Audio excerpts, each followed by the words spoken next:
बच्चों देखते हैं, कल हमने टेंसेस के बारे में बताया था कि जो हमारे टेंसेस होते हैं वो कौन सा टेंस किस टेंस में चेंज किया जाता है। पास्ट जो इंडेफिनिट टेंस होता है उसको पास्ट परफेक्ट में चेंज कर देते हैं, और जो पास्ट कंटिन्यूअस टेंस होता है उसको पास्ट परफेक्ट कंटिन्यूअस टेंस में चेंज कर देते हैं। नेक्स्ट बिंदु देखते हैं, पास्ट परफेक्ट टेंस यदि इनडायरेक्ट स्पीच की रिपोर्टेड स्पीच में दिया हो तो उसमें कोई परिवर्तन नहीं करते हैं।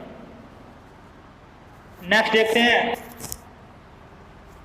पास्ट परफेक्ट कंटिन्यूअस टेंस को भी नो चेंज करते हैं, इसमें कोई परिवर्तन नहीं करते हैं। फिर जो तीसरा पॉइंट है वो है फ्यूचर टेंस।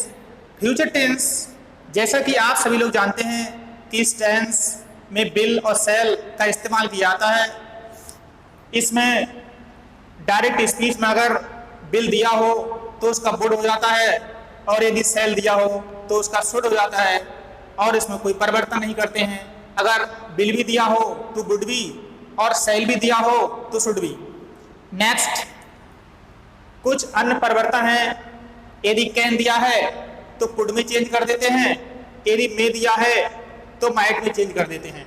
कैन का कुड हो जाता है और मे का माइट हो जाता है।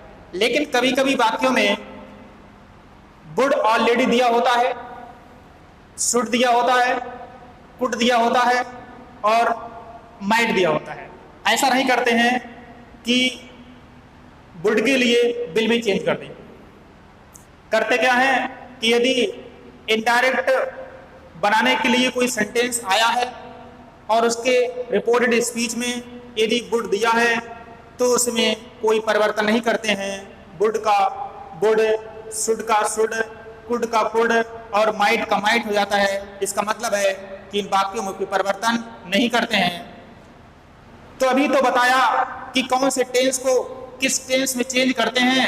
अब हम ये अध्ययन करेंगे कि करते किस प्रकार से।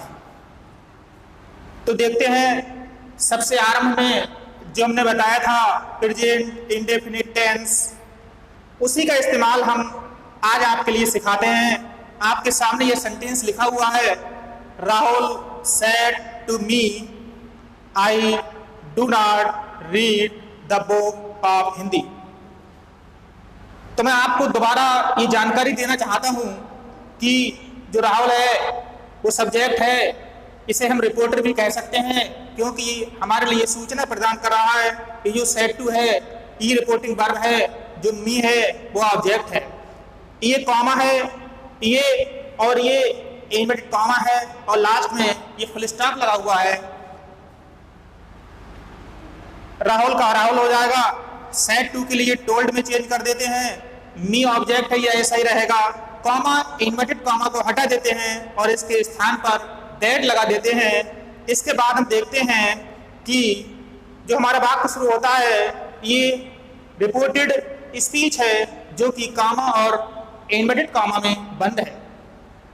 सबसे पहले हमारी मुलाकात होती है आई से, और जो आई है वो पर्सन है। कौन सा पर्सन है? फर्स्ट पर्सन, आई, मैं अपने लिए कह रहा हूं, मैं बोलने वाला हूं। बोलने वाला आई है। अगर इसका बहुवचन होगा बी तो ये कैसे है? फर्स्ट पर्सन है। और मैंने बताया था कि जो फर्स्ट पर्सन है वो चेंज होता है रिपोर्टिंग वर्ब के सब्जेक्ट के हिसाब से, और ये रिपोर्टिंग वर्ब का सब्जेक्ट है राहुल, तो यहां हो जाएगा ही। डू आता है प्रेजेंट इंडेफिनिट टेंस में, और बताया था कि प्रेजेंट इंडेफिनिट टेंस को चेंज करते हैं पास्ट इंडेफिनिट टेंस में, तो डू का हो जाएगा डिड। नॉट, डिड के साथ हमेशा वर्ब की फर्स्ट फॉर्म आती है, लेकिन जो रीड है उसकी तीनों फॉर्म है, first form, second form and third form एक जैसी होती हैं, केवल बोलने में अंतर होता है। Read first form, red second form और रीड थर्ड फॉर्म। इसलिए रीड का रीड हो जाएगा the book of Hindi.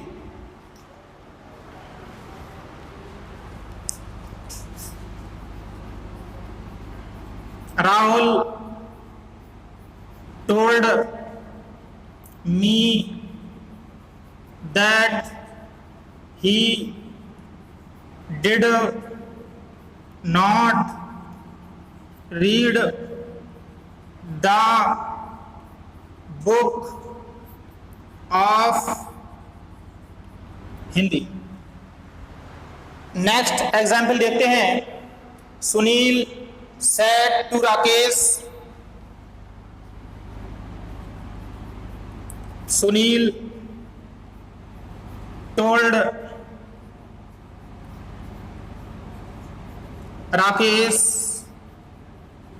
that। अब देखते हैं यू। जो यू है वो सुनने वाला है, सेकेंड पर्सन है, और जो सेकेंड पर्सन है वो रिपोर्टिंग वर्ब के ऑब्जेक्ट के अनुसार चेंज होता है, और इसका ऑब्जेक्ट है Rakesh.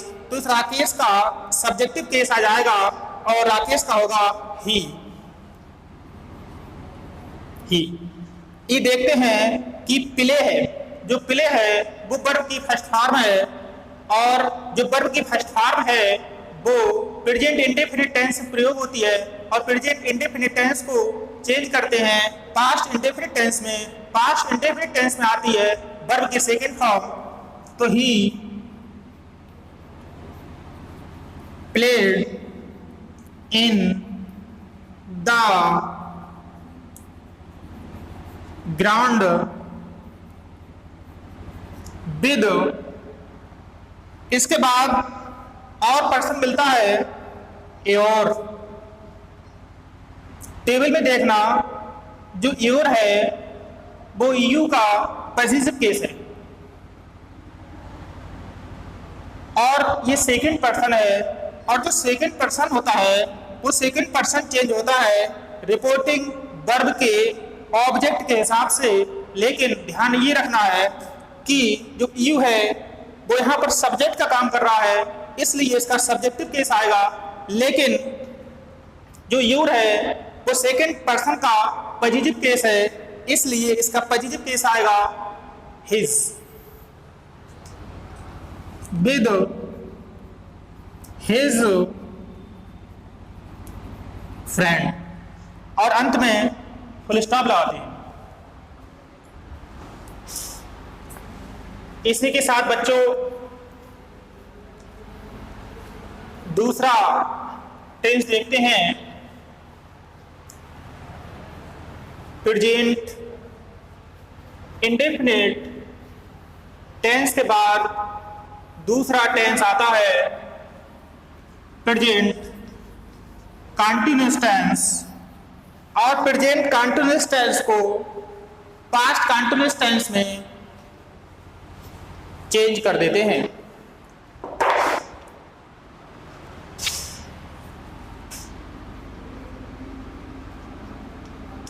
Present continuous tense. Present continuous tense है।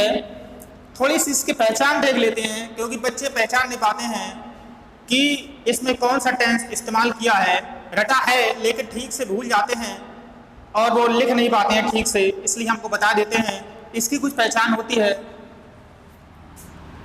Is, are, am plus verb की first form plus ING.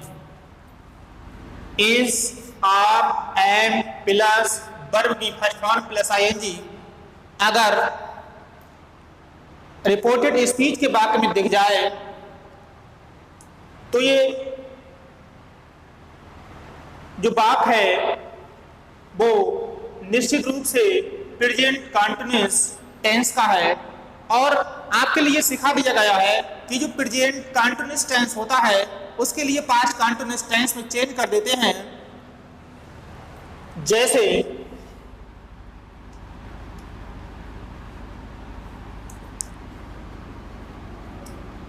Gita said to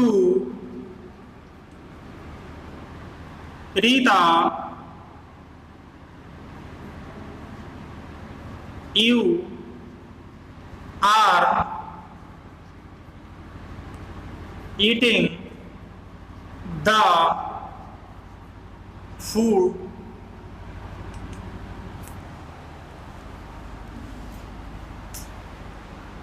तो ये RS वाला भाग है, ये रिपोर्टेड स्पीच वाला पार्ट है। तो इसमें देखते हैं कि आर दिया हुआ है और वर्ब की फर्स्ट फॉर्म के साथ ING लगी हुई है। तो ये प्रेजेंट कंटीन्यूअस और प्रेजेंट कंटीन्यूअस जो टेंस है वो चेंज होता है पास्ट कंटीन्यूअस टेंस में, और पास्ट कंटीन्यूअस टेंस में बाज और बर हो जाता है। बाज और बर, जैसा कि आप जानते हैं कि एक वचन है तो बाज, और प्लूरल है, बहुवचन है तो बर लग जाता है। एक वचन के साथ इज लगता है, बहुवचन के साथ आर लगता है और आई के साथ एम लगता है। लेकिन जो पास्ट कंटीन्यूअस टेंस है उसमें केवल दो ही प्रयोग है, अगर सिंगुलर है तो बाज और प्लूरल है तो बर। देखते हैं, गीता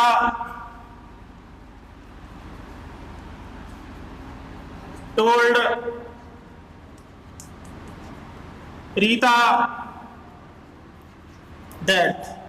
अब देखते हैं, ये सेकंड पर्सन है और सेकंड पर्सन चेंज होगा रिपोर्टिंग वर्ब के ऑब्जेक्ट के हिसाब से। ऑब्जेक्ट है रीता, तो इसका सब्जेक्टिव केस होगा सी। अगर कोई लड़का होता तो हो जाता ही। सी एक वचन है इसलिए बाज आ जाएगा, she was eating the food, और लास्ट में फुल स्टॉप लग जाएगा। इसके बाद आता है प्रेजेंट परफेक्ट टेंस, और प्रेजेंट परफेक्ट टेंस चेंज होता है पास्ट परफेक्ट टेंस में।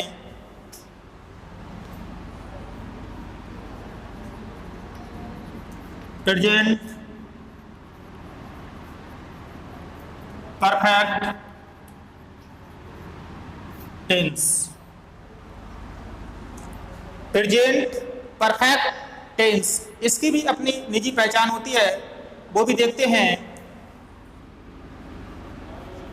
हैज, हैव प्लस वर्ब की थर्ड फॉर्म। इसमें हैज दिया होगा, हैव दिया होगा और उसके साथ वर्ब की थर्ड फॉर्म लगी होगी। देखते हैं इसका example. Ravi said to Ramesh, you have finished your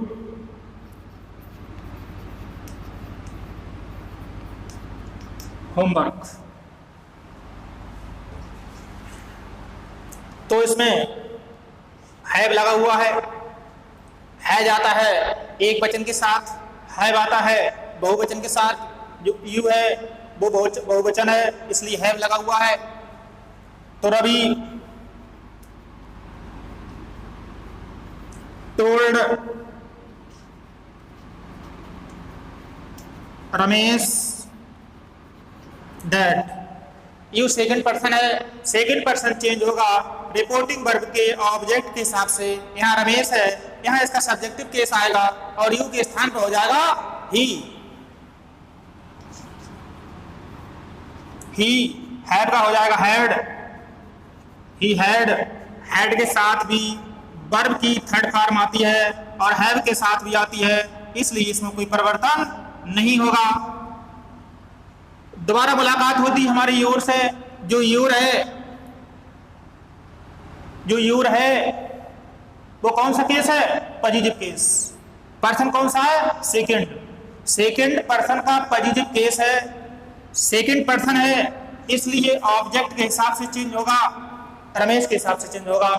और ये पॉजिटिव केस है इसलिए इसका पॉजिटिव केस आएगा, इसका सब्जेक्टिव केस होता है ही और इसका पॉजिटिव केस होगा हिज। Finished his homework. तो यहीं पर ये वीडियो समाप्त करते हैं और नेक्स्ट वीडियो मिलते हैं नेक्स्ट मैटर के साथ। धन्यवाद।